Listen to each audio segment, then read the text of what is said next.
Dear students, आज हम अध्ययन करेंगे बिहार बोर्ड क्लास 7 विज्ञान विषय के 8वें अध्याय का, जो कि है जलवायु और अनुकूलन। इससे पहले के सभी जो अध्याय के वीडियो लेसन्स हैं वो ऑलरेडी अपलोड हो चुके हैं। आप उन्हें इस चैनल के प्लेलिस्ट में जाकर बिहार बोर्ड क्लास 7 साइंस के जो प्लेलिस्ट इस नाम से बना हुआ है वहाँ पे जाके आप एक्सेस कर सकते हैं, देख सकते हैं।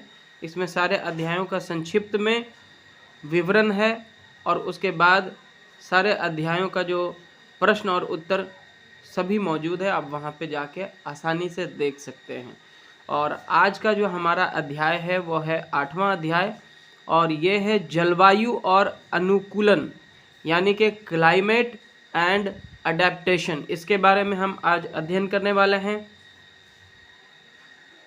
हम लोग रोज़ प्रकृति में परिवर्तन का अवलोकन करते रहते हैं, चाहे वो सूर्य का निकलना हो, डूबना हो, या फिर चांद का पृथ्वी के चारों ओर चक्कर लगाना, हवा का कभी तेज़ गति से चलना, कभी बहुत तेज़ गति से चलना, कभी वर्षा का होना, कभी बिजली का चमकना, लाइटनिंग होना, है ना।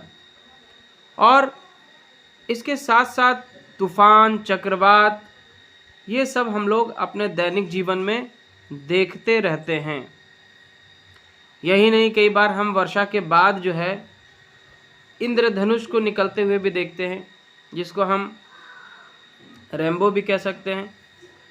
और इस तरह से ये सारी जो घटनाएं हैं, ये सब परिवर्तन हमारे दैनिक जीवन को किसी न किसी रूप में प्रभावित भी करते हैं। तो किसी भी स्थान पर तापमान, आर्द्रता यानी कि ह्यूमिडिटी, तापमान को हम टेम्परेचर कह सकते हैं, वर्षा, पवन, वेग आदि के संदर्भ में वायुमंडल की दिन प्रतिदिन की स्थिति को उस स्थान का मौसम कहते हैं। आज हमें मौसम का पूर्वानुमान भी पहले से होता है, क्योंकि विभिन्न जो इन्फॉर्मेशन के जो स्रोत हैं, चाहे वो टेलीविज़न हो, रेडियो हो, या फिर न्यूज़पेपर हो, या फिर मोबाइल पे भी जो ऐप्स होता है वेदर का, वहाँ से हम लोगों को फोरकास्ट मिल जाता है। वेदर फोरकास्ट यानी कि मौसम का पूर्वानुमान मिल जाता है कि कल या अगले 4-5 दिनों का मौसम जो है कैसा रहने वाला है। ये पूर्वानुमान हमें मिल जाता है, जिसके आधार पे हम अपने जो दैनिक कार्यों का जो है प्लान करते हैं।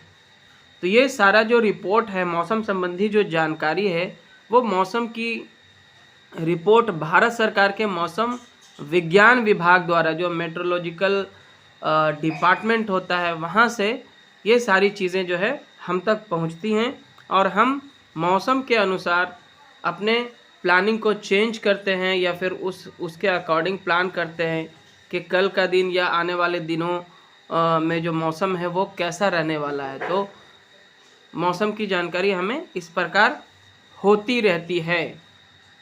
वो एक पूर्वानुमान होता है और ऐसा नहीं है कि जो पूर्वानुमान है वही होगा। ये प्रकृति का खेल है, कभी उसमें कुछ बदलाव भी हो सकते हैं। चलिए आगे यहाँ पे हम जानते हैं।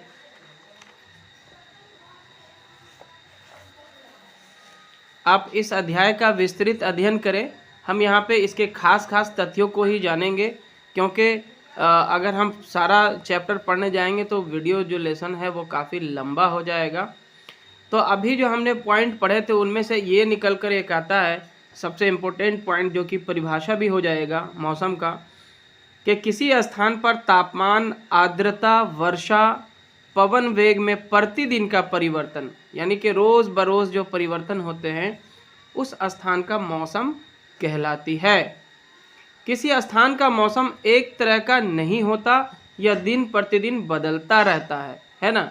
इसलिए हम आम बोल चाल में कहते हैं कि आज का मौसम बहुत गर्म है या बहुत ठंडा है। हम लोग कहते हैं ना कि अरे आज तो कल से ज़्यादा ठंडा लग रहा है, या आज सबसे ज़्यादा गर्मी है। इस तरह से हम ये कह सकते हैं कि मौसम जो है वो हर क्षण बदलता रहता है।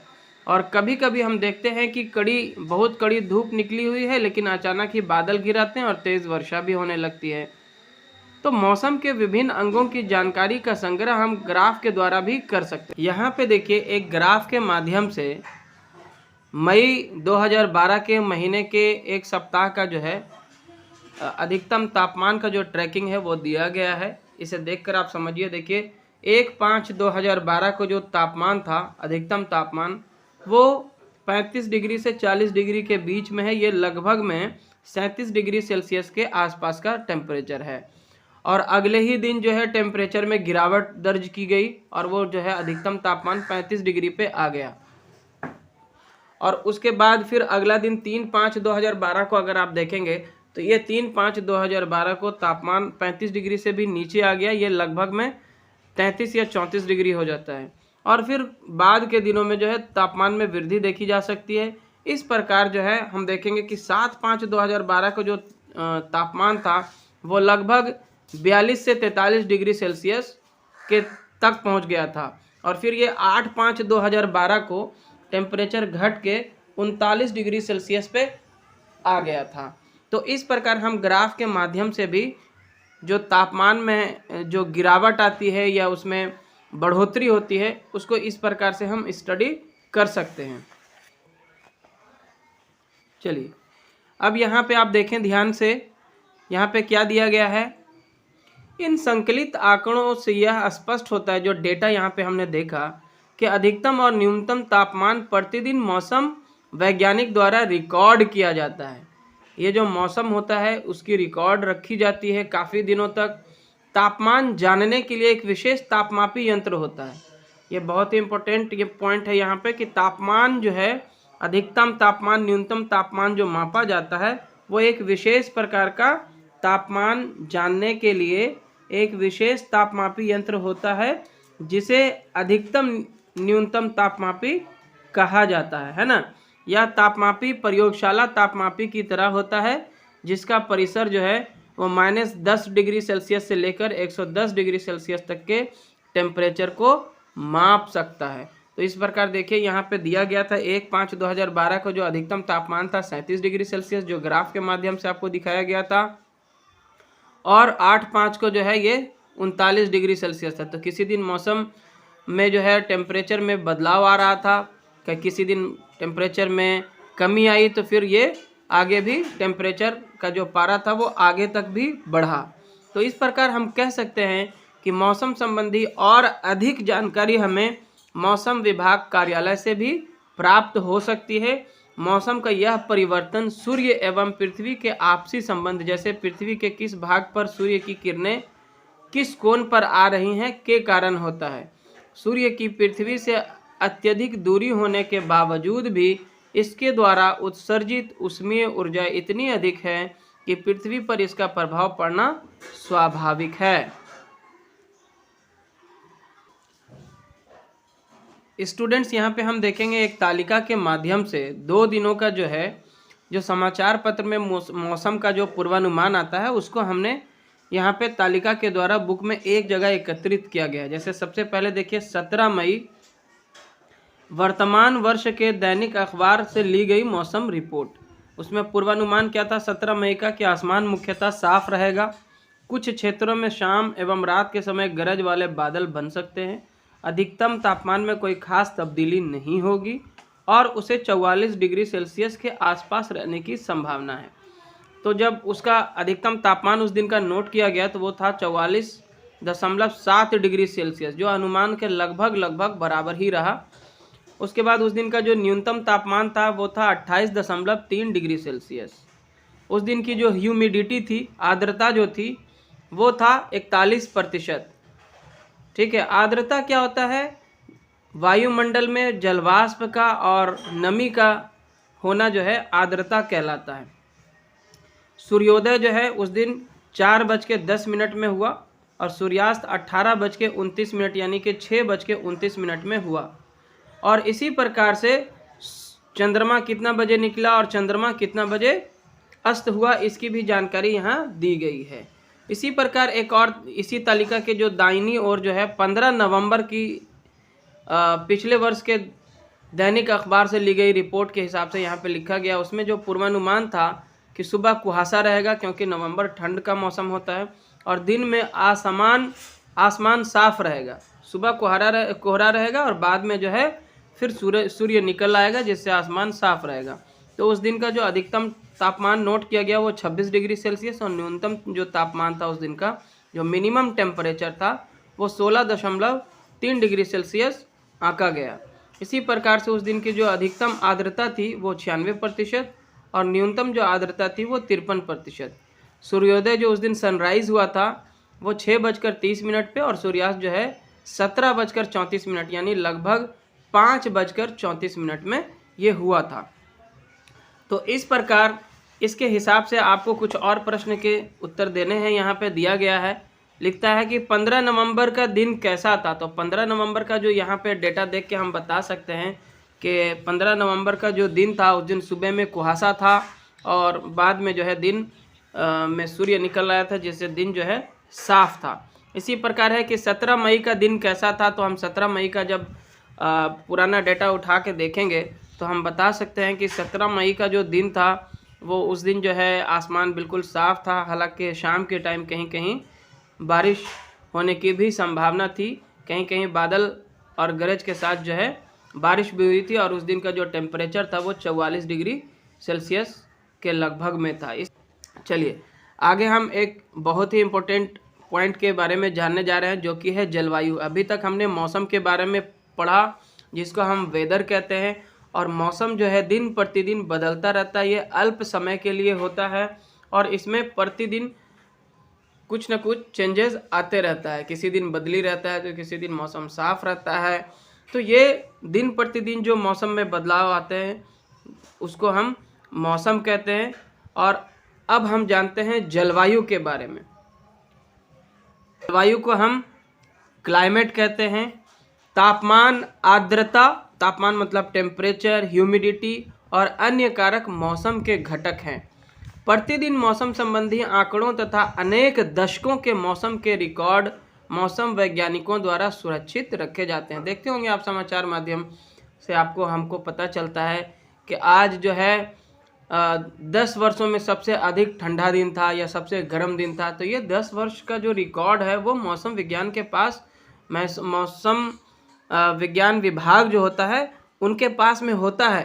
सालों का जो है रिकॉर्ड होता है उनके पास, सैकड़ों वर्षों का रिकॉर्ड होता है, जिससे वो कंपेयर करके बताते हैं कि आज का दिन सबसे ज़्यादा ठंडा था या सबसे ज़्यादा गर्म था। इसी मौसम पैटर्न यानी कि प्रतिरूप से किसी स्थान के जलवायु का पता चलता है। मतलब लंबे समय तक किसी स्थान का मौसम कैसा रहा था, उसके अनुसार ये आधार पर यह निर्णय लिया जा सकता है कि वहाँ की जलवायु कैसी है। हमारे यहाँ जलवायु आमतौर से उष्णकटिबंधीय है। यह आमतौर पर मानसून पर निर्भर करती है। यहाँ 4 ऋतुएं होती हैं। शीत ऋतु जो है मेनली जो सबसे ज़्यादा ठंडा होता है वो जनवरी फरवरी का महीना होता है। ग्रीष्म ऋतु जो मार्च अप्रैल और मई। वर्षा ऋतु जो है वो दक्षिण पश्चिम मानसून का समय जून जुलाई अगस्त सितंबर होता है। और फिर मानसून पश्चात जो ऋतु होती है, मतलब न ज़्यादा गर्मी होता है और न ही ज़्यादा ठंडा होता है, वो अक्टूबर से दिसंबर का होता है। जिस स्थान पर तापमान अधिकांश समय उच्च रहता है तो हम कहते हैं कि उस स्थान की जलवायु क्या है, गर्म है। जहाँ सब ज़्यादातर वर्ष के ज़्यादातर समय में जो है गर्मी पड़ता है तो उसको हम क्या बोलते हैं कि वहाँ की जलवायु गर्म है। यदि इसके अतिरिक्त उस स्थान पर अधिकांश दिनों में भारी वर्षा भी होती है तो हम कहते हैं कि उस स्थान की जलवायु गर्म और आर्द्र है। सो स्टूडेंट्स, आगे का जो पॉइंट है वो है जलवायु और जंतुओं में अनुकूलन। यानी कि किसी स्थान की जलवायु जैसे होती है वहाँ पर रहने वाले जो जीव जंतु हैं उनके शरीर की बनावट, संरचना और उनका जो जीवन है उसी के आधार पर अनुकूलित होता है। यानी कि वो अडेप्टेशन कर लेते हैं इस तरह के क्लाइमेट को, और अडेप्ट करने के बाद वो वहाँ पे आसानी से अपना जीवन यापन कर पाते हैं, है ना। सबसे पहले हम जानते हैं कि किसी क्षेत्र की जलवायु का जंतुओं पर गहरा प्रभाव पड़ता है। किसी क्षेत्र की जलवायु जंतुओं पर गहरा प्रभाव डालती है। जंतु उन स्थितियों में जीने के लिए अनुकूलित होते हैं, यानी कि अडेप्टेड होते हैं। जंतुओं का यह लक्षण आचरणीय या रचनात्मक भी हो सकते हैं। जंतुओं का झुंड या समूह में चलना, यह आचरणीय अनुकूलन है जो उन्हें लुटेरे या दुश्मनों के समूह से बचाता है। और आपने जो मरुस्थलीय जंतु है ऊंट के बारे में पिछली कक्षा में पढ़ा है। ऊंट क्या है? रेगिस्तानी इलाकों में, मरुस्थलीय इलाके में पाया जाने वाला सबसे पॉपुलर और प्रमुख जानवर है ना, डेजर्ट्स में। अब आप नीचे के चित्र को देखकर इसके बारे में बताइए और चर्चा कीजिए। यहाँ पे हम चित्र में देखकर ये कह सकते हैं कि ऊंट के पीठ पर जो है एक कुबड़ होता है और इसकी जो टांगे होती हैं काफ़ी लंबी होती हैं। इसका क्या कारण हो सकता है? ये किस तरह से मरुस्थल में इसे रहने के लिए, जीवित रहने के लिए या वहाँ पे आसानी से अपना जीवन यापन करने में मदद करता है? तो सबसे पहले देखिए, मरुस्थल में यहाँ पे इसके जो पीठ में कुबड़ होता है इसमें वसा होती है, जो कई बार अगर इसको खाने को कुछ ना मिले, पीने को पानी ना मिले, तो ये इस वसा का इस्तेमाल जो है अपने शरीर की जो आवश्यकता है, पोषक की आवश्यकता है, उससे ये पूरा कर लेता है। दूसरी जो इसकी टांगे हैं इतनी लंबी होती हैं कि बालू और मरुस्थल की जो गर्मी है, जो हीट है, इसका जो है इसके बॉडी पर कम से कम असर पड़ता है। इतना लंबा होने के कारण जो है इसके टांगों पर इस बालू की गर्मी का एहसास नहीं होता है। यही नहीं, इसके जो खुर होते हैं, इसके जो पंजे होते हैं, वो इस तरह के होते हैं कि ये बालू पर आसानी से चल सकता है और बहुत तेज़ी से दौड़ता है। तो ऊँट की शारीरिक रचना के ये सब गुण जो है मरुस्थलीय प्रदेशों के जलवायु के अनुसार रचनात्मक, यानी कि इसका जो बनावट है उसके अनुकूलन के हिसाब से रचनात्मक अनुकूलन है। अब हम जानते हैं ध्रुवीय भालू के बारे में। तो ध्रुवीय जो क्षेत्र होते हैं, पोलर रीजन जिसको हम कह सकते हैं, ये काफ़ी ठंडे होते हैं और पृथ्वी के दोनों ध्रुवों के समीप, दक्षिणी ध्रुव और उत्तरी ध्रुव जो है, वहाँ पे क्या होता है,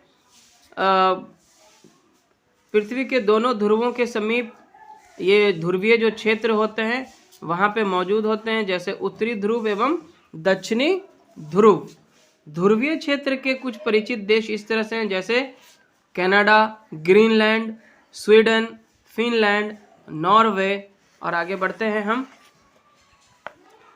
नॉर्वे, अमेरिका और रूस के साइबेरियाई क्षेत्र उष्णकटिबंधीय क्षेत्र में पड़ने वाले, ये सब जो है ध्रुवीय क्षेत्र में पड़ने वाले क्षेत्र थे। और उष्णकटिबंधीय क्षेत्र में अगर हम देखें, जो कि इस तरह के क्षेत्रों में पड़ने वाले जो देश हैं वो Bharat, Indonesia, Kenya, Nigeria, Uganda आदि हैं, जहाँ पे ज़्यादातर मौसम जो है गर्म होता है और यहाँ पे जो ठंड है वो काफ़ी लंबे समय तक नहीं पड़ती है।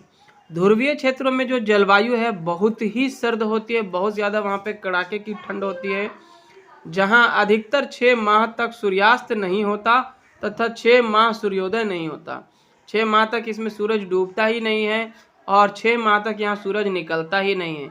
तो इतना लंबा जो है यहाँ पे टाइम ठंडा रहता है।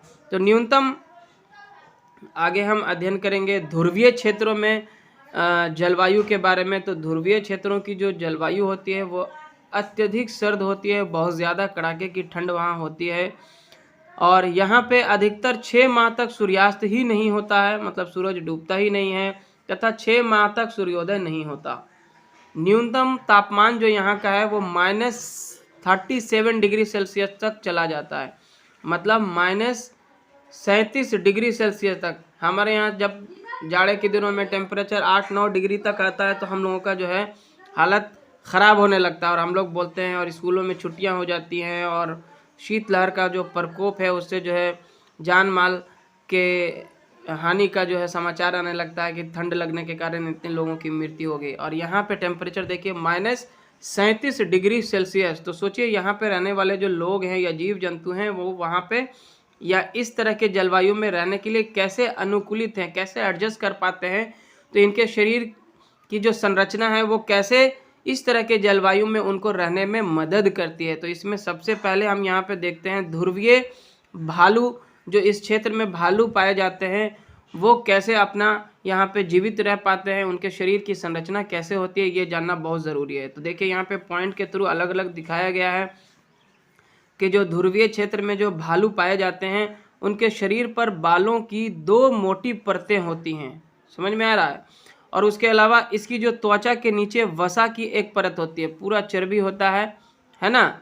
इसका शरीर शीत रोधित होता है, मतलब इसको ठंड का असर नहीं होता है और इसे गर्म रखता है। इसके अलावा सूंघने की जो शक्ति है इसकी तीव्र होती है। यह भालू को अपने शिकार को ढूंढने और पकड़ने में सहायक होती है। दूर से ही स्मेल इनको मिल जाता है चीज़ों का और फिर वो इस तरह से जाके शिकार कर सकते हैं। और एक और पॉइंट है कि सफ़ेद बालों के कारण सफ़ेद बर्फ की पृष्ठभूमि में यह आसानी से दिखाई नहीं देता है। इससे जो है परभक्षी और शिकार इसे आसानी से देख नहीं पाते हैं। इसके बालों का रंग भी जो है सफ़ेद होता है और जो ध्रुवीय क्षेत्र है वो भी पूरा बर्फ़ के कारण जो है सफ़ेद ही दिखता है, सफ़ेद दिखता है, वाइट दिखता है, जिसके कारण ये आसानी से ट्रैक नहीं हो पाता है। अब आते हैं इसके जो नाखून होते हैं वो मुड़े हुए, लंबे और पैने होते हैं जो इन्हें बर्फ़ पर चलने में सहायता करते हैं। इसी प्रकार एक और जो ध्रुवीय क्षेत्र का जंतु है, जो एक प्रकार का पक्षी है, इसे हम कहते हैं पेंगुइन। और इसी प्रकार ध्रुवीय क्षेत्र का एक अन्य परिचित जंतु पेंगुइन है। इसके शरीर में भी सर्दी से बचने के लिए मोटी चर्बी की परत होती है। ये एक अच्छे तैराक भी होते हैं, मतलब बहुत अच्छे से तैरना जानते हैं। तैरने के लिए पैरों में जाल जैसा बना होता है। एक और इम्पोर्टेंट पॉइंट है जिसके ऊपर में बहुत सारे क्वेश्चन भी आएंगे आपको आगे जाके, कि इस क्षेत्र में रहने वाले अन्य प्रकार के प्राणी भी हैं, जैसे मछलियाँ, कस्तूरी मृग, रेनडियर, लोमड़ी, सील, व्हेल तथा अन्य प्रकार के पक्षी जो है सम्मिलित हैं। और आगे जानते हैं कि मछली ठंडे समय तक जल में रह सकती है, जबकि पक्षियों को जीवित रहने के लिए अपने शरीर को गर्म रखना आवश्यक होता है। इसलिए वे अत्यधिक सर्दी आते ही गर्म स्थानों की ओर चले जाते हैं। जब यहाँ पे बहुत जो 6 माह वाला जो सर्दी शुरू होता है एकदम लंबे समय तक, तो इस समय इनके यहाँ जो पक्षी होते हैं इन्हें प्रवासी पक्षी कहते हैं। ये क्या करते हैं कि इस समय में इतना ठंड यहाँ पड़ता है कि वो इस क्षेत्र को छोड़कर जो है ऐसे देशों की तरफ चले जाते हैं जहाँ पे ज़्यादा ठंड ना हो। तो साइबेरियाई क्रेन इसके उदाहरण है। ये एक तरह का पक्षी है जो साइबेरिया से भारत में राजस्थान एवं हरियाणा के सुल्तानपुर में सर्दियों में प्रवास के लिए आते हैं। एंड स्टूडेंट्स, आगे है, अभी हमने ध्रुवीय क्षेत्रों के बारे में अध्ययन किया। वहाँ पे रहने वाले जो जीव जंतु हैं उसमें उनके शरीर किस प्रकार की संरचना होती है जो वहाँ पे रहने के लिए अनुकूलित होते हैं। अब हम जानते हैं उष्णकटिबंधीय क्षेत्रों में जंतुओं में अनुकूलन। तो हमारा जो देश भारत है वो भी उष्णकटिबंधीय क्षेत्र में आता है, यानी कि यहाँ पे जो है बहुत ज़्यादा सर्दी नहीं पड़ती है। यहाँ की जलवायु सामान्यतः गर्म और नम रहती है। इसके कारण यहाँ के वर्षा वन घने पेड़ों से भरे रहते हैं, है ना। यहाँ जैव विविधता भी काफ़ी पाई जाती है, यानी कि कई प्रकार के जीव जंतु यहाँ पे पाए जाते हैं, है ना। और आगे जानते हैं कि जलवायु और पहाड़, ऊंचाई, बारिश की मात्रा जैसे भौगोलिक कारणों से हमारे देश में बहुत विविधता पाई जाती है, जैसे वर्षा वन, पतझड़ वन, शुष्क शीतोष्ण वन। तो जहाँ पे जैसा मौसम होता है, जलवायु होती है, उस प्रकार के वहाँ पे वन उगते हैं। शंकुधारी वन और मरुभूमि वन, हर तरीके के वनों से अलग अलग जंतु और वनस्पतियाँ जो है वहाँ पे पाई जाती हैं। इसी कारण भारत में इतनी सारी जैव विविधता दिखाई देती है, इतने प्रकार के जीव जंतु यहाँ पे दिखाई देते हैं। हर भाग में जलवायु के कारण वनस्पति और प्राणियों में कई सारे अनुकूलन पाया जाता है। तो सबसे पहले हम यहाँ पे देखते हैं कि एशिया और विशेषकर भारतीय महाद्वीप में जो है बंदरों की कई सारी प्रजातियाँ पाई जाती हैं। मतलब बंदर तो हैं कि हर तरह के वन में मिलते हैं, तो और वनों के प्रकार अलग अलग होते हैं मौसम के हिसाब से। तो वहाँ पे पाए जाने वाले बंदर भी अनेक प्रकार की प्रजातियों के साथ वहाँ पाए जाते हैं। वैसे बंदर सभी खंडों में पाए जाते हैं, पर वे भारतीय उपखंड में इनमें सबसे ज़्यादा विविधता और अधिक संख्या में पाए जाते हैं। चलिए, हनुमान, लंगूर या भारतीय बंदरों में सबसे अधिक पाया जाता है। यह बंदर कन्याकुमारी से हिमालय के फुट हिल्स तक और राजस्थान के रेगिस्तान से उत्तर पश्चिमी की घनी वर्षा वनों तक सभी क्षेत्रों में पाया जाता है। विभिन्न जगह कुछ स्थानीय विभिन्नताएं भी होती हैं, पर मुख्यतः ये काले या हल्के काले होते हैं। इनके लंबे हाथ, लंबी पूंछ, छोटा अंगूठा और लंबे पैर होते हैं। वर्षा वनों में जीवित रहने के लिए यह पूर्णतः अनुकूलित हैं। ये तरह तरह की चीज़ें खाते हैं। कोई विशेष पोषण ना होने के कारण सभी तरह के जंगलों में ये जिंदा भी रह सकते हैं। इनका खाना मुख्यतः फल फूल और नई पत्तियां रहता है। और इसका जो है और भी विस्तृत अध्ययन आप कर लें, और हम संक्षिप्त में इसको जानते हुए आगे बढ़ लेते हैं। और आगे जो है एक एशियाई हाथी का चित्र यहाँ पे बुक में दिया गया है, जो कि ये किस तरह से जो है एक उष्णकटिबंधीय क्षेत्र में या फिर गर्म स्थानों पर अपने को ये कैसे जीवित रख पाते हैं। इसके लिए यहाँ पे इसके शरीर में जो है किस तरह की संरचना होती है, इनका अनुकूलन कैसे होता है, ये सब भी हम यहाँ पे जानने की कोशिश करते हैं। तो यहाँ पे देखें कि ये जो हाथी है मुख्य रूप से घास खाता है, परंतु इसके आकार के अनुसार बड़ी मात्रा में घास जो है वो हर मौसम में तो उपलब्ध नहीं हो पाएगा। बहुत ज़्यादा गर्मी के दिनों में घास सूख जाते हैं या नहीं होते हैं, तो उस समय जो है इसकी जो लंबी सूंड है इसकी सहायता करती है कि यह वृक्षों की बड़ी ऊंचाइयों से जो है टहनियाँ और पत्ते तोड़कर खा सकता है। यही नहीं, इसके जो कान होते हैं लंबे लंबे और बड़े कान होते हैं, है ना, और ये जो है अपने कानों को हिलाता रहता है, जिससे जो है ये अपने शरीर के टेम्परेचर को मेंटेन करता पंखे का काम करती है ना। और चलिए, आपने देखा होगा कि हाथी हमेशा अपने कान हिलाता रहता है, इससे उसे शरीर का तापमान नियंत्रित करने में मदद मिलती है। अफ्रीका में गर्मी का मौसम भारत से अधिक तेज़ होता है, तो वहाँ ग्रीष्म काल में गर्मी बहुत ज़्यादा होती है। इस गर्मी में खुद तापमान नियंत्रित रखने के लिए अफ्रीकन हाथी के कान भारतीय हाथी के कानों से बड़े होते हैं। तो संक्षेप में हमने इस अध्याय का पूरी तरह से अध्ययन कर लिया है और इसके खास खास तथ्यों को भी हमने जाना है। हर अध्याय के अंत में जो है एक जो इसका सार होता है, जो इसकी मुख्य बिंदुएं होती हैं, उसको पुस्तक में दिया होता है। हमने सीखा के तौर पे आप हर अध्याय के अंत में इस पॉइंट को भी ज़रूर से पढ़ लिया करें। और जो नए नए शब्द होते हैं उसको जो है अंग्रेज़ी में भी लिखा गया होता है, तो आप इस तरह के चीज़ों को भी ज़रूर से देखें। इससे आपके जो ज्ञान है आपका उसमें इजाफा होगा, उसमें बढ़ोतरी होगी और आप इस तरह से और नए नए चीज़ों को सीख सकते हैं। तो आगे यहाँ पे देखिए अभ्यास में जो है सबसे पहला जो क्वेश्चन है वो इस प्रकार है कि इस कथन को पढ़ें और सही उत्तर दें। ठीक है ना। इसमें आपको ऑप्शंस दिए गए हैं जिसमें से एक सही होगा, तो आपको ये बताना है सबसे पहले कि इनमें से कौन मौसम के घटक नहीं हैं। आपके ऑप्शंस हैं पवन, तापमान, आर्द्रता और डी में पहाड़। तो देखिए ये सब तो मौसम के घटक हैं, पवन भी हैं, तापमान भी, आर्द्रता भी हैं, लेकिन पहाड़ मौसम के घटक नहीं है, तो इसका उत्तर हो जाएगा डी, पहाड़। अगला जो प्रश्न है वह है उष्णकटिबंधीय क्षेत्र में पाए जाने वाला जंतु है। यहाँ पे ऑप्शंस जो दिए गए हैं बुक में सिर्फ 3 ही ऑप्शन दिए गए हैं, ध्रुवीय भालू, पेंगुइन और रेनडियर। और ये तीनों ही जो जानवर हैं, जो जंतु हैं, ये ध्रुवीय क्षेत्र में पाए जाते हैं। उष्णकटिबंधीय क्षेत्र में इस तरह के कोई जानवर नहीं पाए जाते हैं। उष्णकटिबंधीय में अगर ऑप्शन होना चाहिए था तो यहाँ पे हो सकता था एशियाई हाथी हो सकता था। तो यहाँ पे हमने डी लिख करके इनमें से कोई नहीं लिखा है, क्योंकि ये तीनों ही जो है वो ध्रुवीय क्षेत्र में पाए जाने वाले जंतु हैं, तो इसमें से कोई नहीं होगा। इसका जवाब हम ऐसे लिख देते हैं, इनमें से कोई नहीं। अगर यहाँ पे डी में एशियाई हाथी होता तो हम उसको टिक कर लेते। चलिए अगला जो ऑप्शन है, जो क्वेश्चन है वो है ध्रुवीय क्षेत्र में पाया जाने वाला जंतु है टुकुन पक्षी, हाथी, लॉयन टेल्ड लंगूर या कस्तूरी मृग।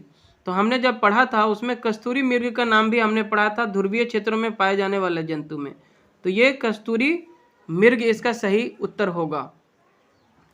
उसके बाद अगला जो प्रश्न है वो इस प्रकार है, देखिए क्या कहता है प्रश्न। वैसे जंतु जिसके शरीर पर बालों यानी कि फर की 2 मोटी परतें होती हैं वे कहाँ पाए जाते हैं? उष्णकटिबंधीय क्षेत्र में, रेगिस्तान में या ध्रुवीय क्षेत्र में? तो हमने पढ़ा था जो भालू है ध्रुवीय क्षेत्र में पाए जाते हैं, जो भालू उनके शरीर में जो है 2 मोटी परतें इस तरह की होती हैं बालों की, तो इसका होगा ध्रुवीय क्षेत्र। ठीक है, आगे है यहाँ पे दूसरा जो प्रश्न है वो कहता है रिक्त स्थानों की पूर्ति कीजिए। और सबसे पहला जो इसमें प्रश्न है वो है दीर्घ अवधि के मौसम का औसत, मतलब लंबे समय तक जो मौसम का जो औसत होता है उसको क्या कहते हैं हम? इसको कहते हैं जलवायु। क्या कहेंगे हम? जलवायु कहेंगे। चलिए, तो यहाँ जलवायु आप भर लें। जो दूसरा प्रश्न है वो है वर्ष भर सूर्योदय और सूर्यास्त के डैश डैश डैश में परिवर्तन होता रहता है। तो सूर्योदय और सूर्यास्त के समय में क्या होता है? परिवर्तन होता रहता है, 1-2 मिनट बढ़ता घटता रहता है हमेशा, है ना। चलिए, इसी प्रकार आते हैं कि तापमान, आर्द्रता आदि खाली स्थान के घटक हैं, तो ये सब मौसम के घटक हैं। यहाँ पे क्या हम भर सकते हैं? मौसम। तो इस प्रकार इस अध्याय में ज़्यादा प्रश्न नहीं है, ये दूसरा भी हो गया। 2 और प्रश्न बचे हैं जिसका उत्तर हम जान लेते हैं। पहला क्या है देखिए, यहाँ पे क्वेश्चन नंबर 3 में देखिए, उष्णकटिबंधीय वर्षा वनों में रहने वाली हाथी किस प्रकार अनुकूलित है? चलिए, तो इसका उत्तर हम इस प्रकार से लिख सकते हैं। देखिए, यहाँ पे हमने नोट करके रख दिया है, तो आप यहाँ से आसानी से लिख लीजिए इस उत्तर को। तो इसके उत्तर में हम क्या लिख सकते हैं? हाथी प्रमुख रूप से जो है वो घास खाता है ना। हाथी प्रमुख रूप से घास खाता है, परंतु इसके आकार के अनुसार बड़ी मात्रा में घास सभी मौसम में उपलब्ध ना होने की संभावना हमेशा बनी रहती है, और उनके विशाल आकार और लंबी सूंड के कारण यह वृक्षों की बड़ी ऊंचाई से टहनियाँ और पत्ते तोड़कर खा सकता है। तो ये जो सूंड है इसको मदद करती है। हाथी के बड़े कान जिसे वह हिलाता रहता है उसे अपने शरीर के तापमान को नियंत्रित करने में मदद करती है। क्योंकि ये उष्णकटिबंधीय वर्षा वनों के क्षेत्र में पाए जाते हैं, तो यहाँ पे टेम्परेचर भी जो है ज़्यादा होता है, तो ये अपने शरीर का टेम्परेचर मेंटेन करने के लिए कानों को हिलाता है, जिससे इसके शरीर को ठंडक पहुँचती है, हवा मिलती रहती है। और अगला जो प्रश्न होगा वो इस अध्याय का अंतिम प्रश्न है, प्रश्न नंबर 4, जो कि कहता है कि मौसम और जलवायु में से किसमें तेज़ी से परिवर्तन होता है? तो हम सब शुरू में ही पढ़े थे कि मौसम में जो है वो हर दिन प्रतिदिन जो है बदलाव होता रहता है, चेंजेस होता रहता है। तो इसका जवाब होगा कि मौसम और जलवायु में से मौसम में तेज़ी से परिवर्तन होता है। मौसम में परिवर्तन दिन प्रतिदिन अल्प समय में ही होता रहता है। कई बार ऐसा होता है कि एक ही दिन में बहुत सुबह से तेज़ धूप था और अचानक से बारिश हो जाती है, जबकि जलवायु में परिवर्तन एक लंबे समय के बाद या लंबे समय के दौरान होता है। तो ये संक्षिप्त में इसका सही पॉइंट टू पॉइंट जवाब यहाँ पे हमने दे दिया। और इसी तरह से जो है ये अध्याय यहीं पे समाप्त होता है। आगे के अध्याय लेकर हम बहुत जल्द आपके समक्ष आएंगे। तब तक के लिए आप अध्ययन करते रहें और अपना ध्यान रखें। धन्यवाद। अगर आप चैनल पे नए हैं तो सब्सक्राइब ज़रूर करें, और आपको ये वीडियो पसंद आया हो तो लाइक ज़रूर करें, अपने दोस्तों के साथ शेयर भी करें। Thank you very much.